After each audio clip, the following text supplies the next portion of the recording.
Hello' বন্ধু বান্ধৱীসকল, কি খবৰ? আশা কৰোঁ সকলো ভালে আছে। এয়া পথাৰলৈ আহিছিলোঁ ছাগলী মেলি দিওঁ বুলি। যিহেতু ইজাকৰ পিছত সিজাক বৰষুণ একদম মানে ক'বলৈ বাকী নাইকিয়া হৈছে। বৰষুণত কি ক'ব। আৰু আপোনালোকক আমাৰ পথাৰখনৰ দৃশ্যটো দেখাম দেই, কেনেকুৱা হ'ল চাব আকৌ।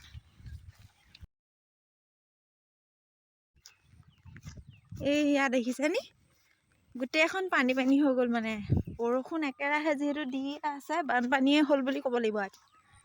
এইয়া বৰষুণত পথাৰৰ অৱস্থা চাওক, পানীয়ে মুঠতে ভৰ্তিয়ে হ'ল। তাৰমানে এইখিনি দ মাটি যে, মানে পানী হ'লেই। ইটা ফুটা আছিলে হেনো ইয়াত আগতে। তাকে আৰু অকণমান ভিডিঅ' এটা কৰি দেখাই দিলোঁ আপোনালোককো।